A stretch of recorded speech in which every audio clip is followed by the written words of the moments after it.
الحمد لله رب العالمين والصلاة والسلام على سيد المرسلين وعلى آله وأصحابه أجمعين। আমাদের আজকের আলোচনার বিষয় হচ্ছে আদম সৃষ্টির হাকিকত। আদম হচ্ছে আদি মানুষ, গোটা মানব জাতির তারই সন্তান। আল্লাহ কেন আদম সৃষ্টি করলেন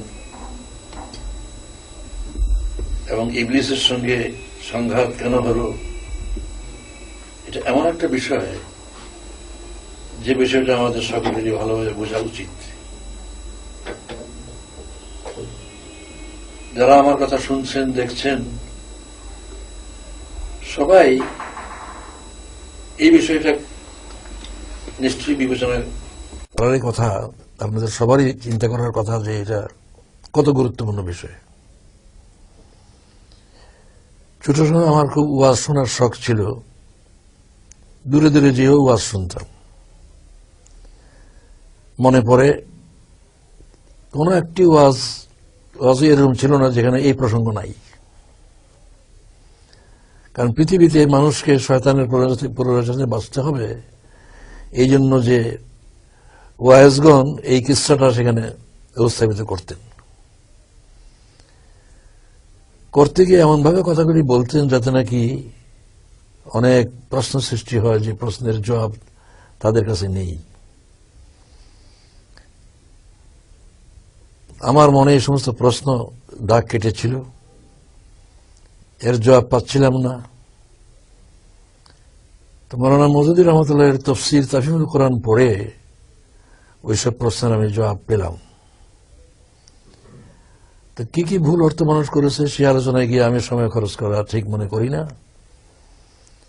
আমি ওই প্রসঙ্গটা আলোচনা করছি যেটা সঠিক ব্যাখ্যা। যেটা সবাই আপনারা জানেন যে সূরা বাকারার ৪র্থ রুকু, ওয়াইজ ক্বালা রাব্বুকা লিল মালাইকাতি ইন্নী জাইলুন ফিল আরদি খলিফা, এই রুকুটাতে এই বিষয়ে আলোচনা করা হয়েছে।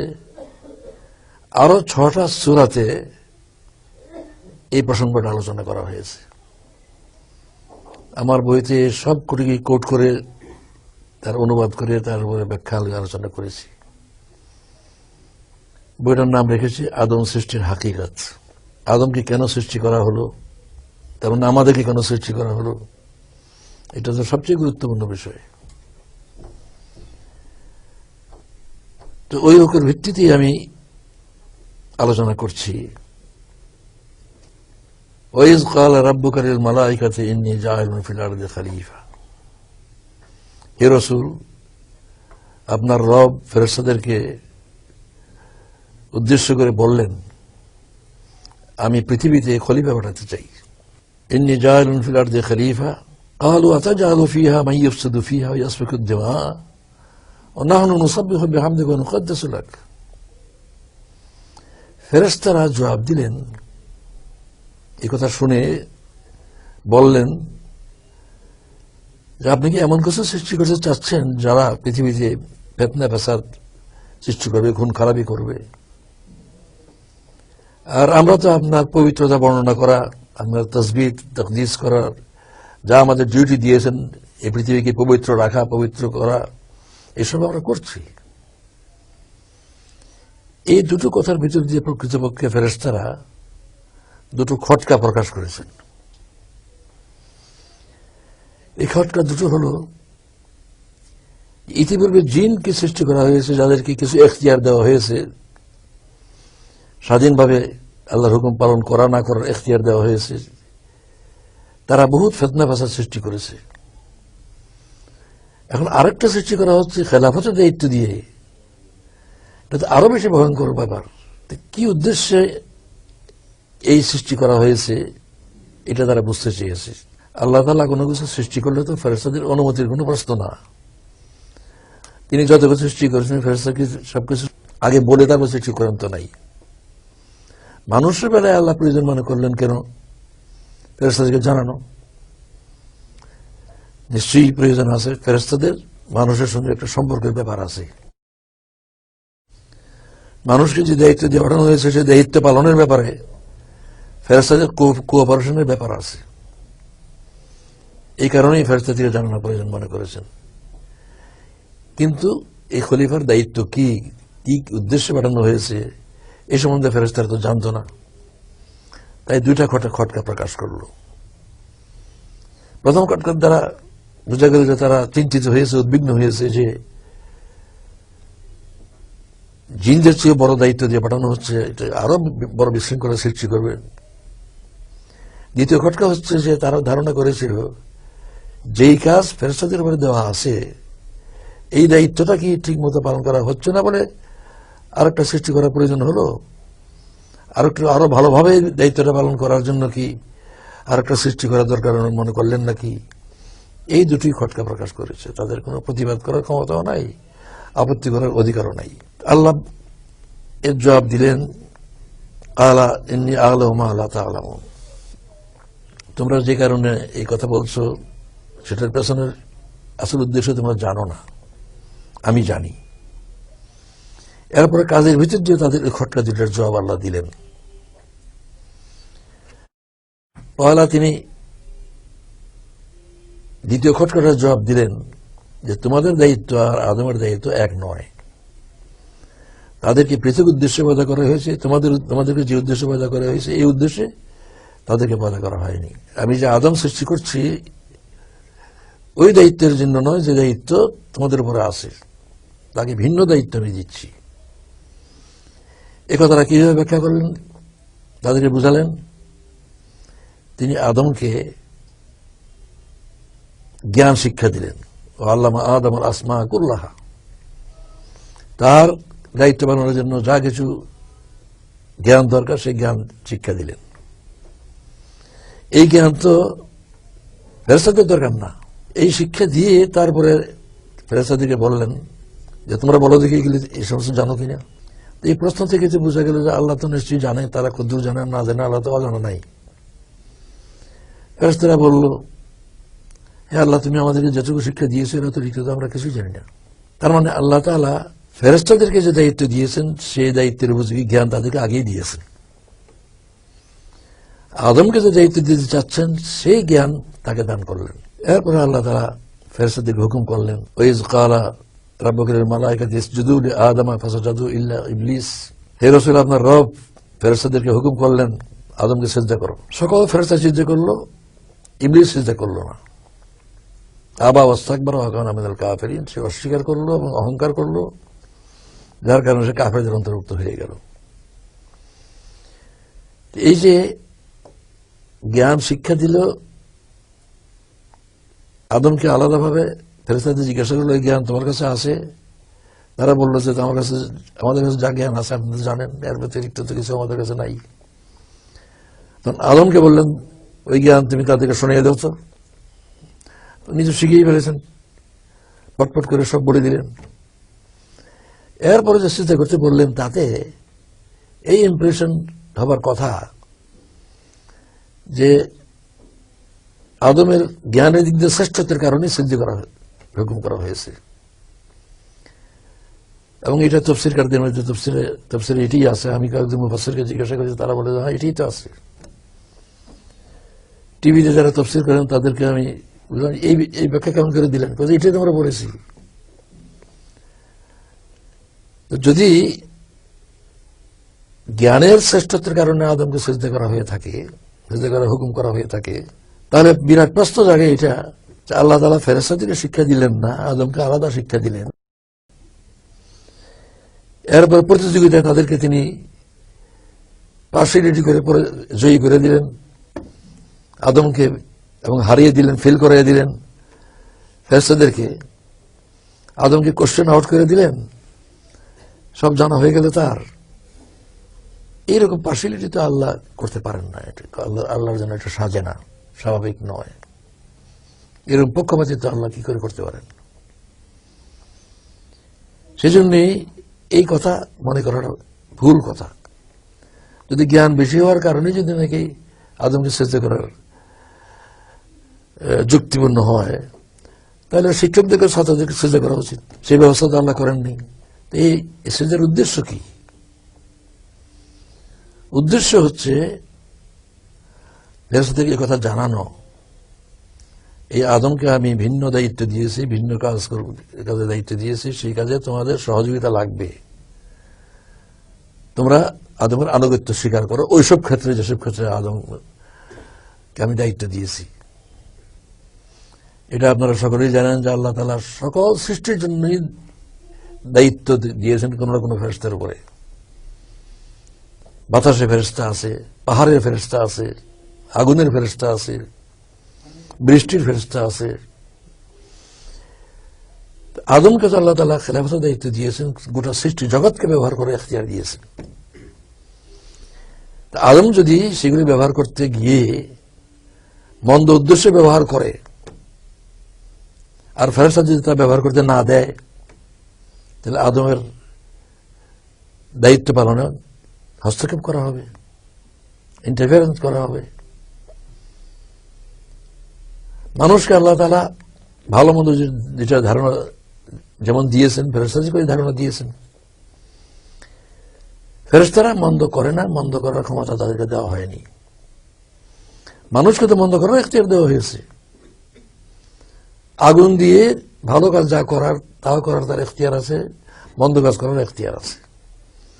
এখন যদি কেউ মন্দ করতে চায়, এই আগুন কারো ঘরে লাগিয়ে জ্বালিয়ে দিতে চায়, আর আগুনের দাহ্য শক্তি যদি আগুনের ফেরেশতা বন্ধ করে দেয়, তাহলে তো আদমের কর্মে হস্তক্ষেপ করা হবে। এ সেজদা মানে আনুগত্যের সেজদা, এটা কোনো ইবাদতের সেজদা নয়। এটা সব তাফসীরকারী স্বীকার করে, এটা ইবাদতের সেজদা শুধু আল্লাহকে করা চলে, এটা আনুগত্যের সেজদা। কিসের আনুগত্য? আদম যা যা করতে চায়, আদম সন্তান যা কিছু করতে চায়, সেখানে তোমরা ইন্টারফেয়ার করবে না। আচ্ছা, ঠিক আছে, বোঝা গেল যে ফেরেশতাদেরকে আনুগত্য প্রকাশ করার জন্য, আদমের কর্মজীবনে কার্যকলাপে হস্তক্ষেপ না করার জন্য, ইন্টারফেয়ার না করার জন্য আনুগত্য গ্রহণ করা হলো। জিন তো ফেরেশতা না, ইবলিস তো নূরের তৈরি না। কোরআন শরীফে আছে ওয়াকানা মিনাল জিন, জিনের তৈরি। তাকে সিজদা করতে বলা হলো কেন? তাকে আলাদা করে সিজদা করতে বলা হয়নি, যেহেতু সে ইবাদত করতে করতে আল্লাহর কাছে এত মর্যাদা পেয়ে গেল যে ফেরেশতার সমান মর্যাদা হয়ে গেল তার। সেই জন্য তার উপরে সিজদা করা কর্তব্য হয়ে পড়ল, ফেরেশতার মর্যাদা হয়ে গেল যাওয়ার কারণে। যখন সিজদা করলো না, তখন এই যে দোষ ধরা হলো, ইবলিসও তো স্বীকার করে নিল যে এই হুকুম তার উপরে বর্তায়। না হলে সে তো বলতো যে আমি কি দোষ করলাম, আমি তো ফেরেশতা না, আমাকে তো সিজদা করতে তুমি বলো নাই, আমি সিজদা না করে দোষ করলাম কি? এই আর্গুমেন্ট তো সে দেয়নি। সে বরং বলছে যে আমি সিজদা করবো কিভাবে? খালাকতানি মিন নার ওয়া খালাকাহু মিন তিন, তাকে মাটি দিয়ে পয়দা করেছে, আমাকে আগুন দিয়ে পয়দা করেছে, আমি তার থেকে শ্রেষ্ঠ, আমি কি করে সিজদা করি? এই আর্গুমেন্ট দ্বারা তো বোঝা গেল যে সিজদা করার হুকুম তার উপরে যে বর্তা, এটা স্বীকার করেছে, কিন্তু সে অস্বীকার করলো। এরপরে আল্লাহ বলছেন ওয়াইজ কুলনা ইয়া আদম ওকুলনা ইয়া আদম উসকুন আনতা ওয়া যাওজুকা ফিল জান্নাহ ওকুলু মিনহা রাগাদান হাইসু শি'তুমা ওয়া লা তাকরাবা হাযিহি শাজারা ফাতাকুনা মিনাজ জালিমিন।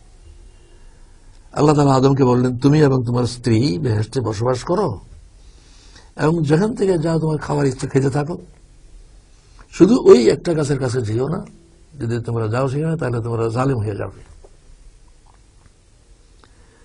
এখানে একটা পয়লা প্রশ্ন জাগে, আল্লাহ তো পয়লা ঘোষণা করেছেন জাইলুন ফিল আরদি খলিফা, এই পৃথিবীতে পাঠাবার জন্য তো তাকে তৈরি করা হয়েছে। পৃথিবীতে পাঠাবার আগে বেহেশতে পাঠালো কেন?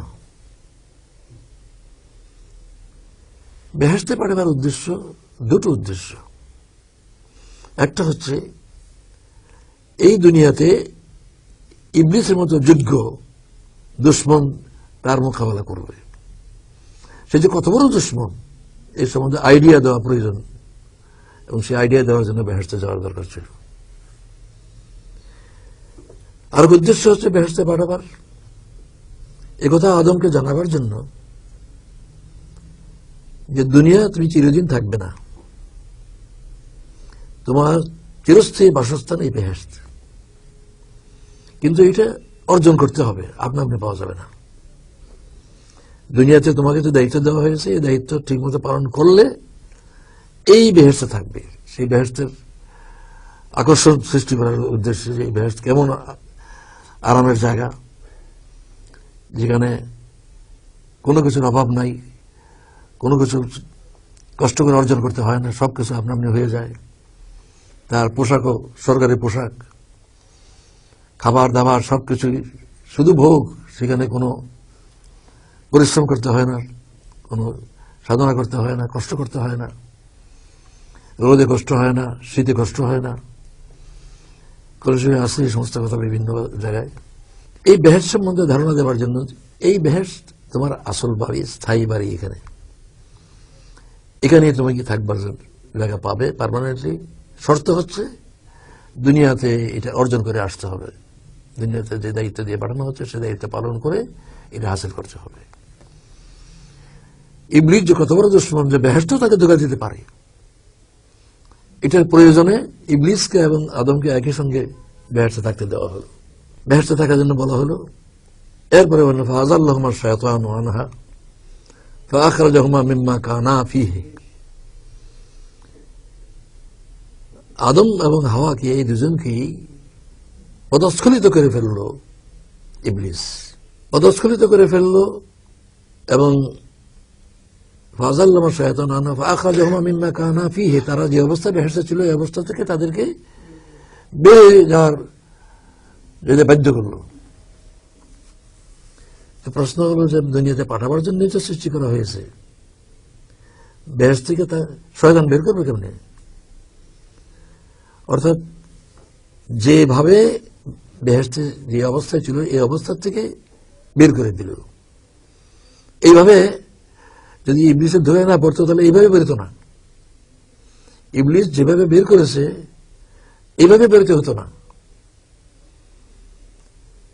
সম্মানের সঙ্গে যেভাবে বের হওয়া দরকার সেভাবেই বের হতে পারতেন। এই জন্য ইবলিস বের করেছে কথাটা বলেছে। ইবলিস সম্মানের সঙ্গে বের করে দেওয়ার ব্যবস্থা করেনি, বরং অসম্মানের সঙ্গে বের করার ব্যবস্থা করেছে। এই যে পথভ্রষ্ট করলো, পদস্খলন করলো, পথভ্রষ্ট শব্দ ব্যবহার করা হয়নি, পদস্খলন সূরা আরাফে আছে। এটাকে বলছে যে দৃঢ়তার অভাব ছিল। আদম হাওয়া যে ইচ্ছাকৃতভাবে আল্লাহ নাফরমানি করার উদ্দেশ্যে এই ফল খেয়েছে এটা নয়। তাকে ধোঁকা দিয়ে প্রতারণা করে ইবলিস তাকে ফুসলে এই কাজটা করে ফেলছে। এটা করলে আল্লাহ নাফরমানি হবে এই চেতনা তখন ছিল না, তার আজমার অভাব ছিল, তার দৃঢ়তার অভাব ছিল। সেটাও কারণ ছিল আছে সূরা আরাফের মধ্যে ইবলিস কিভাবে ধোঁকাটা দিতে পারলো। ইবলিস বলছে আমি তোমাদের খুব শুভাকাঙ্ক্ষী, তোমাদের বন্ধু, জানো কি জন্য এই গাছটার কাছে নিষেধ করেছে? এই গাছের ফল খেলে চিরদিন বেহেশতে থাকতে পারবে। এই গাছের ফল খেলে এখান থেকে তোমাদের যেতে হবে না। এই বেহেশতের এই আকর্ষণ এটার দ্বারা প্রলুব্ধ হয়ে গেল। এটার রেজাল্ট আল্লাহ নাফরমানি হয়ে যাচ্ছে এটা খেয়াল করে নেই। চিরস্থায়ীভাবে এখানে থাকতে পারবে, এইভাবে এই আরামে চিরকাল থাকতে পারবে, এই লোভে প্রতারিত হয়ে গেল। আল্লাহ নাফরমানি করার নিয়তে এই কাজ করে নেই। এই ফল খাওয়ার সাথে সাথেই তাদের যে ন্যাচারাল পোশাক ছিল আল্লাহর দেওয়া সরকারি পোশাক পড়ে গেল।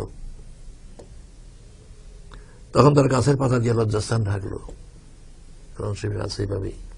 এরপরে আল্লাহ বলছেন ফাতালাক্কা আদম মিন রাব্বিহি কালিমাতিন ফাতাবা ইলাইহি ইন্নাহু হুয়াত তাওয়াবুর রাহিম। আল্লাহ তাআলা আদমকে কিছু কথা শিক্ষা দিলেন, যার দ্বারা তারা তওবা করলেন এবং আল্লাহ তাআলা মেহেরবান, আল্লাহ তওবা কবুল করলেন। কি কথা শিক্ষা দিলেন সেটা কোরআনে আর জায়গায় আছে। রব্বানা যালামনা আনফুসানা ওয়া ইল্লাম তাগফির লানা ওয়া তারহামনা লানাকুনান্না মিনাল খাসিরিন। এই তওবার ভাষাও আল্লাহ তাদেরকে শিক্ষা দিলেন এবং আল্লাহ সেখানে ভাষায় তওবা করলেন, আল্লাহ তাদের তওবা কবুল করলেন। তওবা কবুল করলেন মানে তাদের গুনাহ মাফ করে দিলেন। এই যে ভুলটা হয়ে গেছে, ইচ্ছাকৃতভাবে আল্লাহর হুকুম অমান্য না করলেও আল্লাহর হুকুম অমান্য তো হয়ে গেল। এই যে ভুলটা হয়ে গেল, অপরাধটা হয়ে গেল, এই জন্য তারা আল্লাহ সেখানে দোয়া করলেন, সেই দোয়া আল্লাহ কবুল করলেন, মাফ করে দিলেন। এই যে একটা প্রচার আছে, ব্যাপকভাবে আছে, যে 300 বছর পর্যন্ত তারা দুনিয়াতে ভিন্ন ভিন্ন 2 জায়গায়, শ্রীলঙ্কায় নাকি আদমকে পাঠিয়েছে, আর জেদ্দায় পাঠিয়েছে হাওয়াকে। জেদ্দা মানে জেদ্দাতুন মানে দাদি, এবং জেদ্দাতে মানে এই মা হাওয়ার কারণেই এই নাম হয়েছে সে জায়গার, আমাদের সবার দাদি। এবং একটা জায়গা মাটির দেওয়াল দিয়ে ঘেরা, আমি দেখেছি সেখানে, এটা প্রভাব যে এখানে তার কবর আছে, মাটির দেওয়াল দিয়ে ঘেরা, ভিতরে যাওয়া যায় না। তো লোকেরা বলল যে এখানে মা হওয়ার কবর। যাই হোক, যদি তওবা কবুল হয়ে থাকে বেহেশতেই থাকতেই, তাহলে দুনিয়াতে 300 বছর তওবা করবে কেন? দুনিয়াতে কি জন্য পাঠানো হলো? আল্লাহ তো বলছেন আমি খলিফা হিসেবে দুনিয়া পাঠাচ্ছি। যারা ওই ব্যাখ্যা করে, আমি তাবলীগী জামাত ওই ব্যাখ্যা শুনেছি ওয়াজের মধ্যে, যে ওই ফল খাওয়ার কারণে তাদের পেটে পায়খানা সৃষ্টি হইল। পবিত্র বেহেশতে পায়খানা রাখার জায়গা নেই, সেজন্য তাদেরকে দুনিয়ায় পাঠিয়ে দেওয়া হয়েছে পায়খানা করার জন্য। এখান থেকে পাকসাফ হয়ে সারলে, তসবিহ তেলাওয়াত করে পাকসাফ হয়ে সারলে, তারপর তাদেরকে সেই পবিত্র জায়গায় নেওয়া হবে। আর একটা কারণ, যে এই যে ভুল করলো, অন্যায় করলো, আল্লাহ নাফরমানি হয়ে গেল, এই জন্য শাস্তির জন্য দুনিয়া পাঠানো হয়েছে। আল্লাহ বলছেন খলিফা, খেলাফতের দায়িত্ব পালনের জন্য পাঠানো হয়েছে, আর তারা বলছে শাস্তির জন্য, পায়খানা করার জন্য। ওইগুলি তো নিশ্চয়ই ভুল অর্থ। সঠিক অর্থ এটাই যে আল্লাহ খেলাফত কায়েমের জন্য পাঠানো হয়েছে দুনিয়ায়। যখন আল্লাহ হুকুম করলেন ইহবিতু মিনহা জামিআ, আদম ইবলিস সবাইকে বলছে সবাই বেরিয়ে যাও। তখন ঘাবড়াই গেলেন আদম আলাইহিস সালাম। আদম আলাইহিস সালাম এবং হাওয়া দুজনে ঘাবড়াই গেলেন যে সর্বনাশ, এই বেহেশতে পর্যন্ত যে ধোঁকা দিতে পারছে, সেই দুশ্মন দুনিয়াতেও আমার সঙ্গে থাকবে, কি করে আমি তার ধোঁকা থেকে বাঁচবো? বেহেশতে বাঁচতে পারলাম না, সেখানে বাঁচবো কেমনে? তখন আল্লাহ তাআলা সান্ত্বনা দিলেন, ওয়াইম্মা ইয়াতিয়ান্নাকুম মিন্নী হুদান ফামান তাবিআ হুদায়া ফালা খাউফুন আলাইহিম ওয়া লা হুম ইয়াহজানুন। কোনো ঘাবড়াবার ব্যাপার না। আমার কাছ থেকে যখন তোমার কাছে যে কোনো বাণী যাবে, হুদান গাইডেন্স, আমার কাছে যে গাইডেন্স যাবে, এই গাইডেন্স মানলে কোনো আর কিছু আশঙ্কা নেই। এই কথা সান্ত্বনা দিয়ে আদমকে পাঠালেন। এই যে কাহিনীটা, এই কাহিনীটির ভিতর দিয়ে যে শিক্ষা আল্লাহ দিচ্ছেন, সেটা হচ্ছে এই পৃথিবীতে মানুষের আসল মর্যাদা হওয়া উচিত তার খলিফা হিসেবে। যদি আল্লাহর হাদায়াত অনুযায়ী দুনিয়ায় জীবনযাপন করে, ওই মর্যাদা অবশ্যই পাবে। আর যদি ইবলিসের পাল্লায় পড়ে যদি দুনিয়ায় আল্লাহর হাদায়াতকে অমান্য করে চলে, তাহলে ইবলিস যে দুজকে যাবে, তার সঙ্গে সেই দুজকে যেতে হবে। এটা হচ্ছে 1 নম্বর শিক্ষা, যে আল্লাহ তাআলা এখানে জানাচ্ছেন যে এই দুনিয়াতে মানুষকে অন্ধকারে ছেড়ে দেননি। কিভাবে এখানে চলবে তার জ্ঞান অর্জনের জন্য অন্ধকারে হাতড়ে মরার জন্য ব্যবস্থা করেন নাই। তাকে আলোর ব্যবস্থা আল্লাহ করে দিয়েছেন। এখানে তাকে কি করতে হবে না করতে হবে সেই জ্ঞান, এর জন্য পয়লা মানুষটিকেই নবী বানানো হয়েছে। আর যদি পয়লা মানুষটি নবী না হয়, তাহলে জ্ঞান পাবেন কোথায়? আর ওহির মাধ্যমে জ্ঞান তো নবী ছাড়া পাঠানোর ব্যবস্থা আল্লাহ করেননি, আল্লাহর সিস্টেম নয়। সেই জন্য পয়লা মানুষটিকে আল্লাহ নবী বানিয়েছেন। দুনিয়াতে নবীগণকে কোনো সময় গুনাহগার বলে গণ্য করার কোন স্কোপ নাই। আল্লাহ তাআলা কোন গুনাহগার ব্যক্তিকে নবী বানান নাই। এখানেও এই প্রতিবাদ আসে যে তাকে 300 বছর তওবা করতে বলা হয়েছে, তার মানে গুনাহগার ছিল। আল্লাহ গুনাহগার লোককে নবী বানায় না, এবং আদমকে গুনাহগার অবস্থা বানায় নেই। গুনাহ মাফ করার পরে পবিত্র হয়ে তিনি দুনিয়া এসেছেন। সুতরাং এখানে এসে তওবা করার প্রশ্নই ওঠে না। এসব কিসসা কাহিনী ইসরায়েলিদের থেকে আরো কত জায়গা থেকে এগুলি বহু জায়গায় বলছেন যে এই সমস্ত অনেক কিসসা কাহিনী তাফসীরে ঢুকে গেছে, গল্পের মতো ভালো লাগছে, কেউ ঢুকিয়ে দিয়েছে। কিন্তু এগুলি হাদিসের ভিত্তিতে, যে হাদিস যেগুলি নাকি যাচাই বাছাই করে সহি ঠিক করা হয়েছে, তার ভিত্তিতে তারা তাফসীর লিখেছে, তারা এগুলি লিখতে পারে না। তাফসীর লিখতে গিয়ে বহু গল্প কাহিনী যেগুলি এসেছে এগুলি হাদিসের ভিত্তিতে আসেনি, এগুলি অন্য কাহিনী যারা পেয়েছে তাদের মধ্যে কেউ কেউ এই কাহিনী এখানে ঢুকিয়ে দিয়েছে। আমরা এখান থেকে এই শিক্ষা, পয়লা শিক্ষা, যে আল্লাহ তাআলা দুনিয়াতে মানুষকে এই উদ্দেশ্যে পাঠিয়েছেন, এবং এই উদ্দেশ্য পূরণের জন্য তিনি তাকে যখন যা প্রয়োজন সে জ্ঞান দান করেছেন।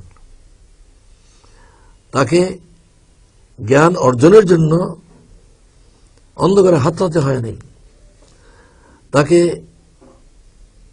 আশার বিচার খেতে হয়নি, সহজভাবেই নর্মালি আল্লাহ তাআলা জ্ঞান তাদের কাছে এসেছে নবীদের মাধ্যমে।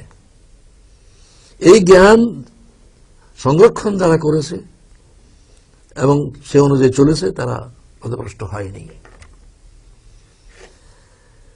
ইবলিসের কথা বলা হয়েছে যে ইবলিসের দাবি ছিল যে খেলাফতের মর্যাদাটা তাকে দেওয়া উচিত ছিল।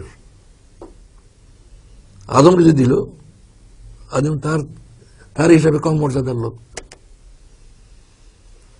আগুন থেকে তাকে তৈরি করেছে, সে শ্রেষ্ঠ, এটা তার দাবি। দাবির কোনো ভিত্তি নেই। এই যে অহংকার, এটি হচ্ছে ইবলিসের চরিত্র।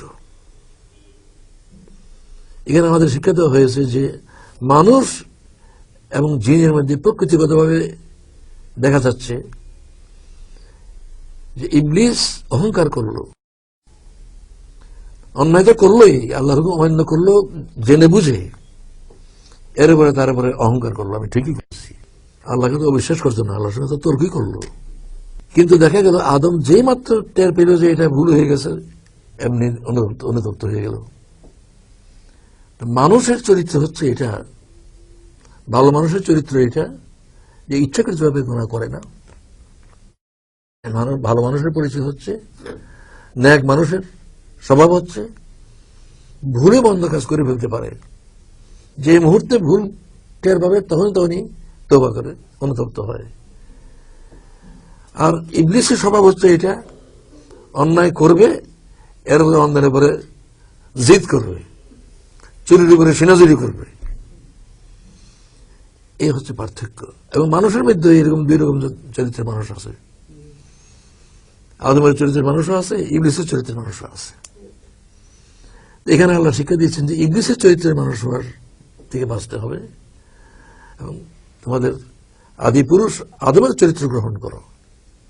ভুল হয়ে গেছে, ভুল স্বীকার করে অনুতপ্ত হয়ে তওবা করে সঠিক পথে চলার চেষ্টা।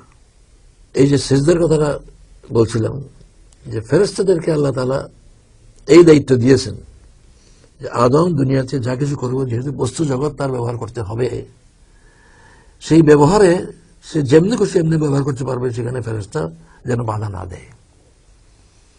মন্দ কাজ ব্যবহার করতে যাচ্ছে, ফেরেশতা বাধা দিল, তাহলে তো মন্দ কাজটা করতে পারবে না। এই আনুগত্যটা ফেরেশতার দিকে আল্লাহ নিয়েছেন। তাছাড়া এমন হাদিসে আছে যে যত সুচিন্তা মানুষের মনে আসে সেগুলি ফেরেশতাদের মাধ্যমে আসে, যত কুচিন্তা মানুষের মনে আসে ইবলিস সাহেবের মাধ্যমে আসে।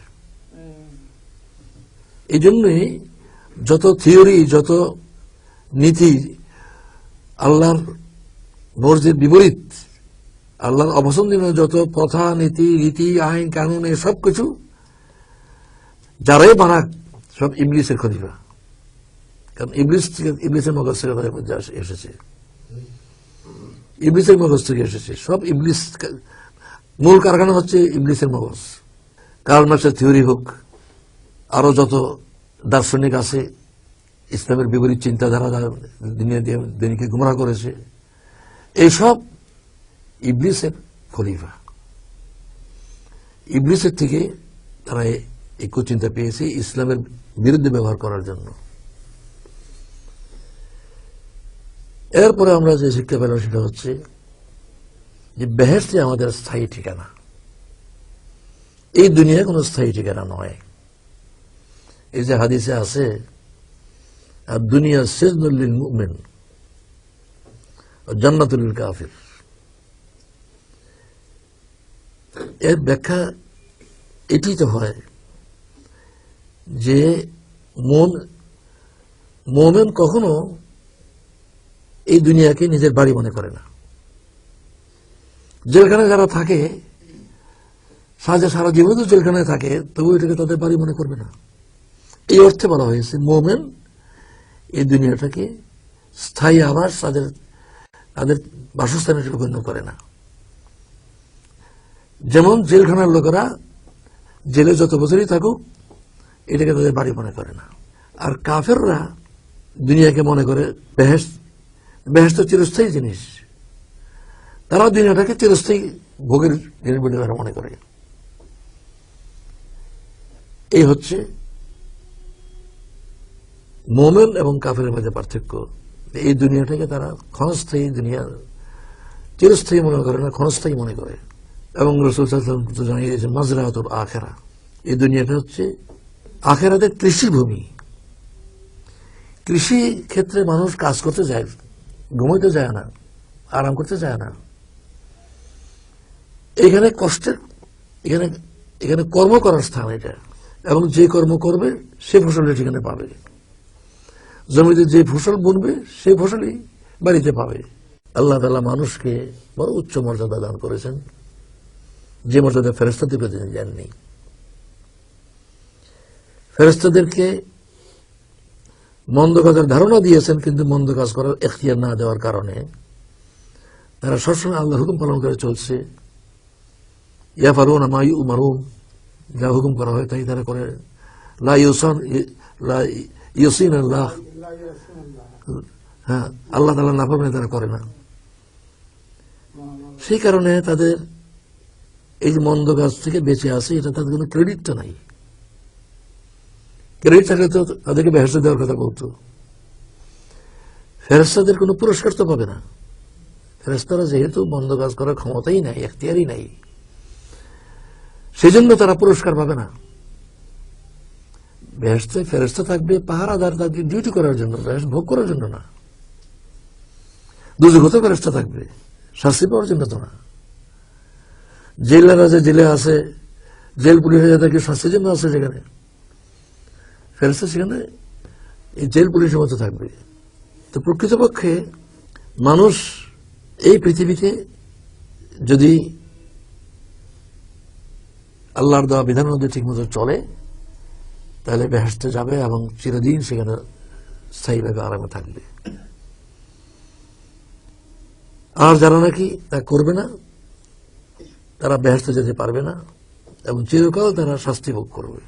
এই যে আদম সৃষ্টির হাকিকত সম্বন্ধে আমি যে আলোচনা করলাম, যারা আমার কথা শুনছেন, আমি তাদের সবাইকে বলবো যে আদম সৃষ্টির হাকিকত বইটা যদি পড়েন তাহলে পরে ভালোভাবে এটার বিস্তারিত কথা জানতে পারবেন। অনেক ভুল ধারণা আছে মানুষের এই ব্যাপারে, আমি সেই ভুল ধারণা সবগুলো উল্লেখ করলাম না। ওই যে বলছিলাম যে জ্ঞানের দিক দিয়ে আদম শ্রেষ্ঠ, এই জন্য সেজদা করার হুকুম করা হয়েছে, এটার প্রতিবাদ ছিল আরেকটা পয়েন্ট, যুক্তি আমার দেওয়া হয়নি, সেটা সেই যুক্তিটা উল্লেখ করছি এখন। আল্লাহ তো যাকে যে দায়িত্ব দিয়েছেন সে দায়িত্বের বুঝে এলেম দেবেন। ফেরেশতাদেরকে তাদের দায়িত্ব অনুযায়ী এলেম দিয়েছেন, আদমের দায়িত্ব অনুযায়ী এলেম দিয়েছেন। সেখানে তো প্রতিযোগিতার ব্যাপার না, একজন আরেকজনের শ্রেষ্ঠত্বের কোনো ব্যাপার না। যেমন আমরা তাদেরকে ডাক্তার বানাতে চাই, তাদেরকে ডাক্তারি বিদ্যা শিখাই, ইঞ্জিনিয়ারিং শিখাই না। যাদেরকে ইঞ্জিনিয়ার বানাবার সিদ্ধান্ত আমরা করি তাদেরকে ইঞ্জিনিয়ারিং বিদ্যা শিখাবে, ডাক্তারি শিখাই না। এখন ডাক্তার বলো না ইঞ্জিনিয়ার বলো, এটা তো একটা হাস্যকর প্রশ্ন। ডাক্তারের জায়গায় ডাক্তার জ্ঞানী, ইঞ্জিনিয়ারের জায়গায় ইঞ্জিনিয়ার জ্ঞানী, এই দুজনের সঙ্গে কোনো প্রতিযোগিতা নাই, এই দুজনের মধ্যে তুলনা করার কোনো রাস্তা নাই। ঠিক তেমনি আদম এবং ফেরেশতার মধ্যে কোনো তুলনার কোনো সুযোগ নাই। সেই জন্য একজন আরেকজন থেকে শ্রেষ্ঠ, একথা ঠিক নয়। ফেরেশতার জায়গায় শ্রেষ্ঠ, ফেরেশতার জায়গায় অবশ্যই মানুষ থেকে শ্রেষ্ঠ ফেরেশতার জায়গায়, আবার মানুষের জায়গায় শ্রেষ্ঠ, সেখানে ফেরেশতার সঙ্গে তুলনার কোনো, ফেরেশতার সঙ্গে আদমের কোনো প্রতিযোগিতার ব্যাপার নয়। এই কথাগুলি যদি ঠিকমতো মানুষ জানে তাহলে কোনো বিভ্রান্ত হবে না, আল্লাহর সঠিক জ্ঞানের আলো পাবে। ওয়া আখিরু দাওয়ানা আলহামদুলিল্লাহি রাব্বিল আলামিন।